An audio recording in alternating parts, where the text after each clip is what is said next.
Tapi kegiatan ini lebih banyak memang jalan-jalan itu ya nghabiskan waktu seperti itu aja Ustaz. Keluar misalnya setelah sholat asar sampai menjelang berbuka. Kira-kira di situ ada iman dan amal solehnya atau tidak?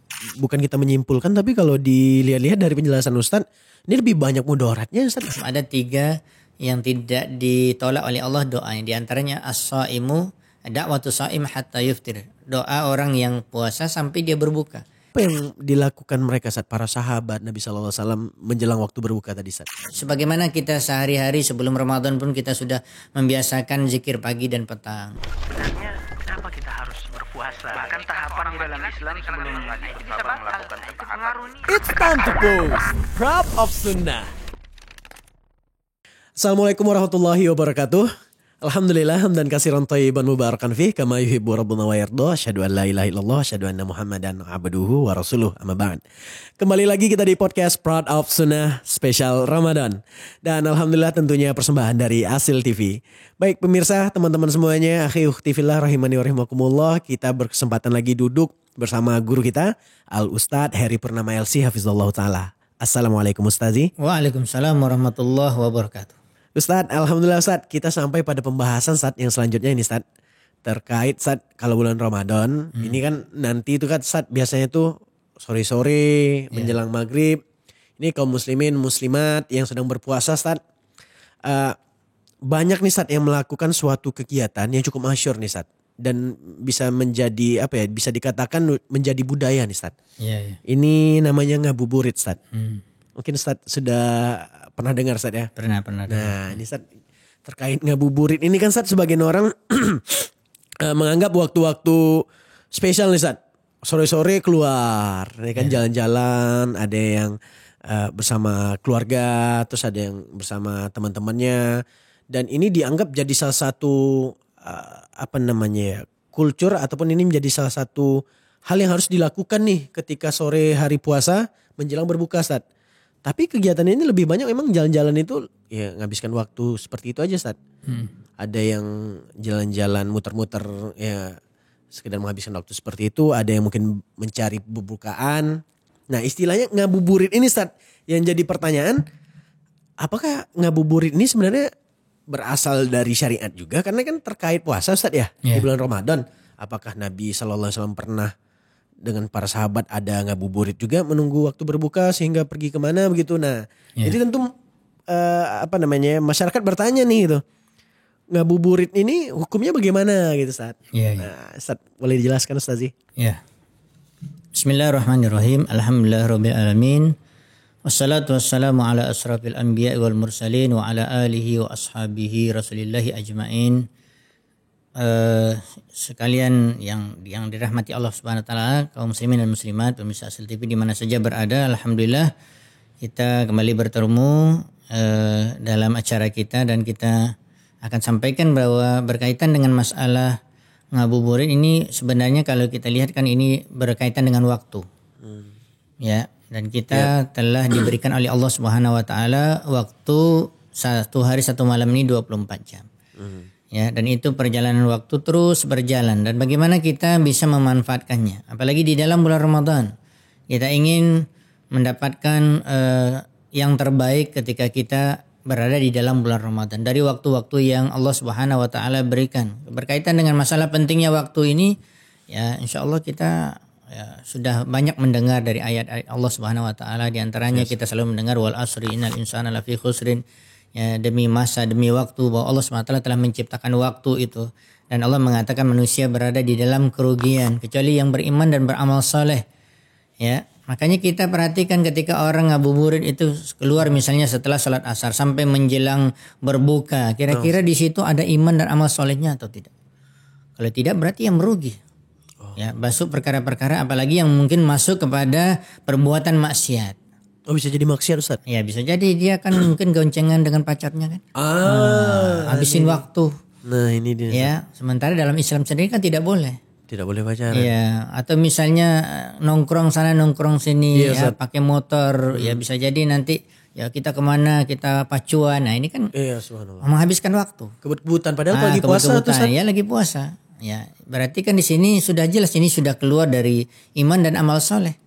Ya, makanya nanti jatuh ya bisa jadi jatuh kepada sesuatu yang diharamkan. subhanallah. Ya, makanya kita mendengar juga dari penjelasan juga Ramadan tahun yang lalu bahwa begitu banyak orang yang puasa hanya menahan haus dan lapar saja. Ya, salah satunya dia tidak mengerti bagaimana memanfaatkan waktu.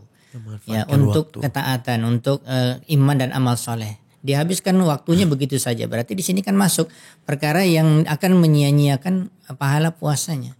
Ya, hanya sekedar menahan haus dan lapar saja. Apalagi kan kita kalau kita berjalan ke sana kemari seperti tadi kita berjalan ke sana kemari setelah salat asar menjelang waktu maghrib ya. Maghrib. Namanya kita keluar kan kita menggunakan mata kita ya. Kita lihat pemandangan banyak sekali di luar. Bisa jadi aurat segala macam kan, berkumpulnya orang yang mungkin kita tidak sengaja melihat hal-hal yang diharamkan. Nah, berarti kan di sini bisa merusak pahala puasa juga. Afwan berarti udah capek-capek puasa Ustaz dari subuh sampai siang penuh ya kan. Sorenya keluar karena mau ngabuburit ketemu pacar misalkan yang haram ini pacaran, ngelihat yang Ustaz bilang tadi melihat pemandangan yang buka aurat jadi rusak puasanya Ustaz. Iya, padahal udah seharian tuh Ustaz ya. Iya, menjadi rusak puasanya. Ya Allah, atau misalnya dia ya ada orang mungkin manfaatnya bukan jalan-jalan tapi ya pergi awalnya habis itu bertemu dengan kawannya nongkrong di mana gitu. Tepi jalan atau apa ngobrol ya. Nanti kan kalau yang namanya ngobrol kan mesti ngelantur juga. Iya Ustaz. Ngomong ngelantur sana kemari enggak terkontrol lagi. Ya jadi dosa lagi. Ya kan? Ustaz, berarti ini kalau bukan kita menyimpulkan tapi kalau dilihat-lihat dari penjelasan Ustaz ini lebih banyak mudaratnya Ustaz hal ngabuburit ini Ustaz ya, kegiatan ngabuburit ini gitu. Iya. Ya, kalau dipahami setiap orang mesti keluar dari rumahnya ya mestilah pasti masing-masing orang memiliki kegiatan masing-masing, ada keperluan. Tetapi kita harus berpikir ya ketika ini sudah setelah salat asar kemudian menjelang maghrib ya kita harus betul-betul memanfaatkan waktu menjelang waktu maghrib karena Nabi SAW bersabda di dalam satu hadis yang sahih ya salah satu la turaddu da'watum, ada 3 yang tidak ditolak oleh Allah doanya. Di antaranya as-shaimu da'watu shaim hatta yuftir. Doa orang yang puasa sampai dia berbuka. Bahkan disebutkan dikuatkan dengan hadis yang lain semakin dekat kepada waktu maghrib maka itu semakin kuat dikabulkannya doa ketika orang berdoa. Kalau kita keluyuran ke sana kemari mana waktu kita lagi? Hilang waktunya. Ya, bahkan ada orang yang lebih parah lagi sudah azan masih berada di atas kendaraan, masih keluyuran. Ya, seharusnya kan sunnahnya dia berdoa, dia menunggu perbukaan. Tambah lagi kita mengetahui di dalam sunnah Nabi SAW ketika sudah masuk waktu maghrib, terbenamnya matahari, itu kan disegerakan untuk berbuka. Segerakan berbukanya. Disegerakan. Bahkan kalau misalnya kita sedang baca Al-Quran pun ini target mau belum selesai nih, tinggal 2 lembar. Tapi udah azan, tinggalkan ini baca Quran. Harus didahulukan berbukanya ya karena kan ini waktu saatnya berbuka dan dipercepat dan disunahkan untuk percepat, jangan kita tunda. Bahkan ada penjelasan para ulama yang lain ya, kita singgung sedikit. Salah satu ciri-ciri orang-orang Syiah Rafidhah mereka itu kalau berbuka itu sengaja diperlambat. Oh begitu. Iya, berbeda dengan Ahlus Sunnah wal Jamaah. Mereka sudah masuk waktu maghrib atau terbenamnya matahari, berarti mereka segera berbuka. Jangan ditunggu. Walaupun ibadah kita harus hentikan. Apalagi yang tidak ada ibadahnya, jalan-jalan. Tidak tentu kemana arahnya, ngumpul-ngumpul. Ya ngomong yang gak jelas. Ini semakin tidak boleh lagi. Berarti kan jelas di situ banyak faktor yang bisa merusak puasa. Ya, ada yang juga bisa menghabiskan waktu ketika di akhir mau kita berbuka, malahan kita pergi berjalan ke sana kemari. Mungkin... Nah ini juga mungkin di masyarakat ada di beberapa daerah juga ini mungkin dikenal Malengah Puaso. Nah mungkin juga dikenal ada beberapa tempat. Ini kan biar dia lengah gitu, biar dia lupa gitu mungkin saat sedang berpuasa atau menahan rasa laparnya, makanya dia ngabuburit atau melengah puasa ini Ustaz, pergi jalan-jalan. Ini tetap tidak di apa namanya Ustaz? Bagaimana Ustaz? Apakah tetap merugi gitu Ustaz? Iya. Pertama sekali sebenarnya kalau dikatakan bisa menghilangkan haus dan lapar ya tidak. Ya, mana bisa menghilangkan haus dan lapar kecuali setelah makan dan minum.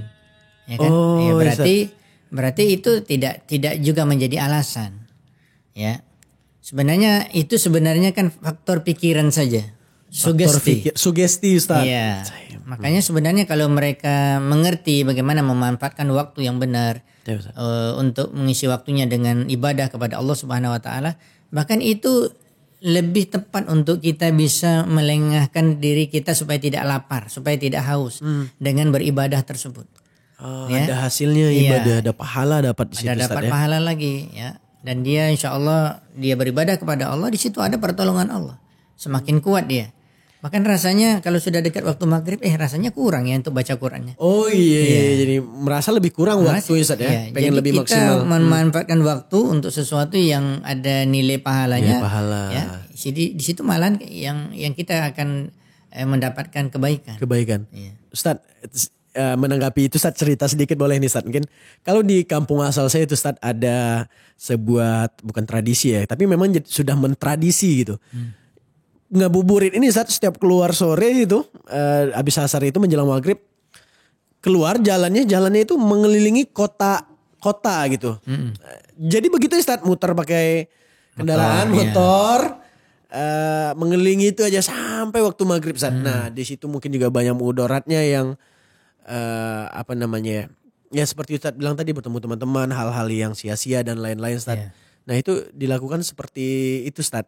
Nggak ada hasilnya Ustaz. Ya, itu termasuk juga yang sia-sia. Sia-sia jadi Ustaz ya. Wah subhanallah, ini yang kita takutkan sebenarnya nih. Berarti kan Ustaz, hal ini nggak pernah dikenal dulu di zaman sahabat gitu Ustaz. Nggak ada. Mereka betul-betul mengetahui bahwa ini waktu sangat berharga sekali. Nah Afwan Ustaz, berarti apa yang dilakukan mereka Ustaz, para sahabat Nabi SAW menjelang waktu berbuka tadi Ustaz? Ya, sebagaimana yang kita ketahui, mereka mengisi waktu-waktu mereka dengan beribadah kepada Allah. Ya, berarti kalau pas waktu asar mereka sholat berjamaah.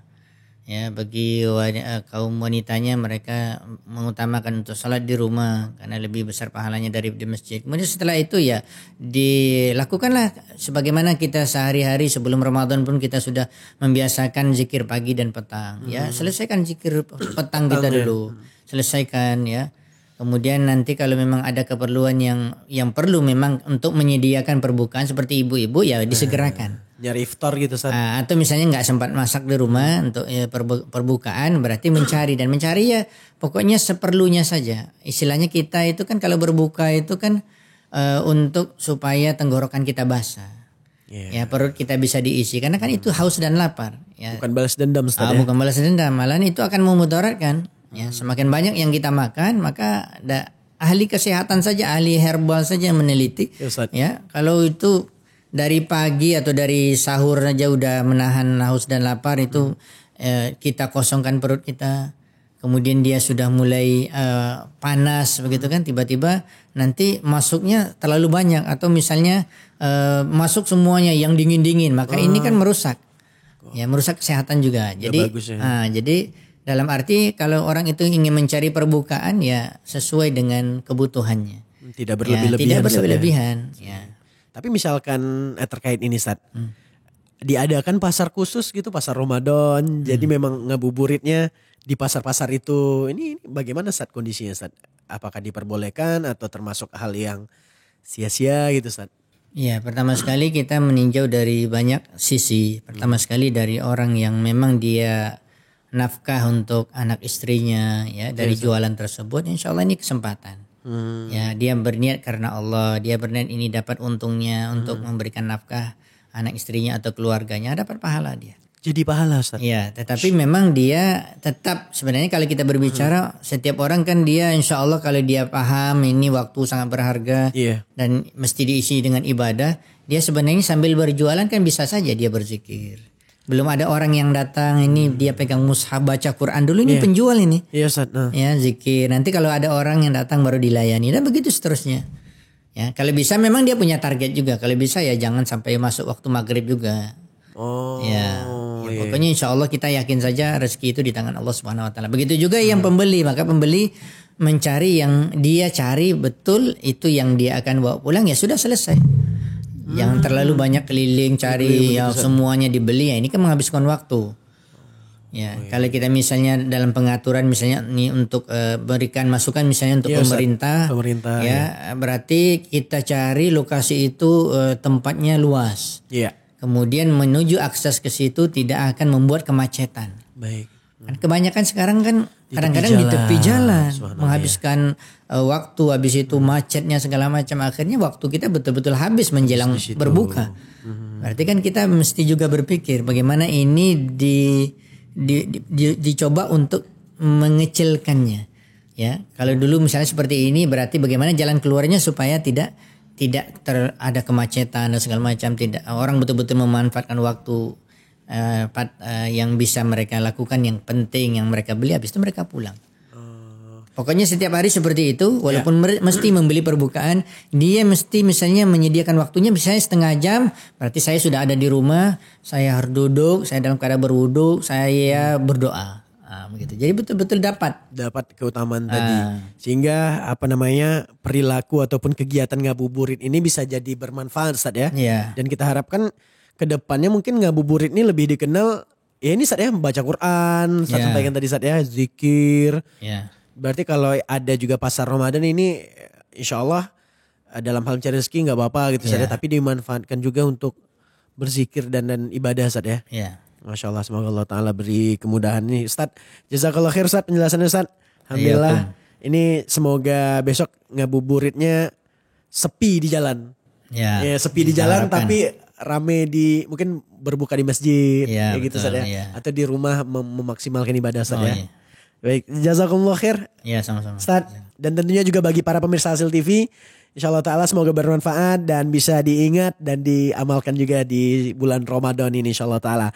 Baik, sekian dulu, kita tutup dengan doa kafaratul majlis. Subhanakallahumma wabihamdik, asyhadu an la ilaha illa anta astaghfiruka wa atubu ilaik. Assalamualaikum warahmatullahi wabarakatuh. It's time to post Prop of Sunnah.